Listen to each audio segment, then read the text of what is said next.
Bonjour à toutes et à tous et merci de votre fidélité. Il y a au cœur de la synagogue, un jour de sabbat, une femme possédée par un esprit qui la rendait infirme depuis 18 ans. Elle était toute courbée et absolument incapable de se redresser. Combien sont-ils au cœur de notre humanité à courber le dos à cause d'une maladie, d'une maltraitance, d'une exclusion ou tout simplement de l'indifférence? Combien sont-ils à ne pas oser lever la tête à cause d'un regard de mépris, d'humiliation ou de vexation? Combien sont-ils à être rabaissés à cause de la couleur de leur peau, de la persécution, du non-respect du droit et de la justice? Cette femme courbée ne peut regarder ses interlocuteurs, elle ne peut voir leur visage. Elle est le symbole de tout ce qui rend l'humanité captive.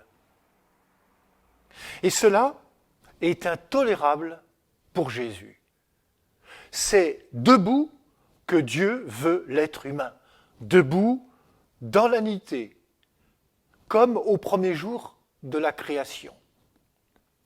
Jésus ne demande rien à cette femme et l'Évangile nous la présente silencieuse, sans attendre, presque par réflexe, on pourrait dire dans un élan de miséricorde, Jésus lui impose les mains et la redresse.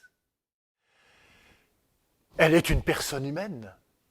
Elle est de la même humanité que celles et ceux qui, en ce jour de sabbat, célèbrent le Seigneur de l'Alliance et de la libération d'Égypte. Et cette femme, redressée, va rendre gloire à Dieu. Elle célèbre ce qui pour elle est comme une résurrection. Elle est debout, elle est pleinement vivante.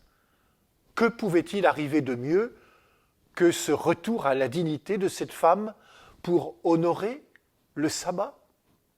Que pouvait-il arriver de mieux pour cette femme que d'être confirmée dans son identité de fille d'Abraham, de femme, digne d'être pleinement elle-même, fille bien-aimée de Dieu?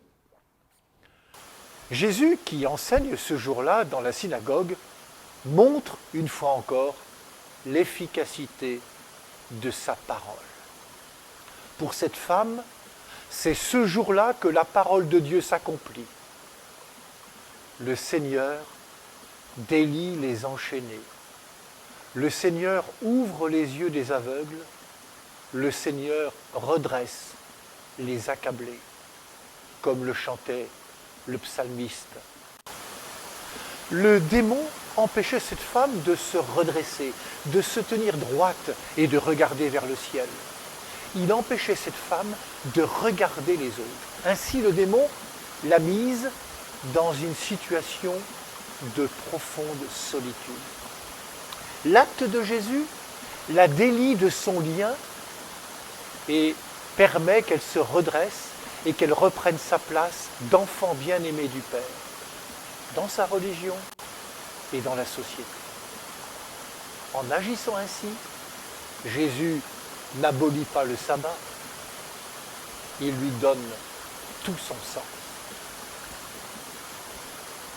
Bonne journée à toutes et à tous.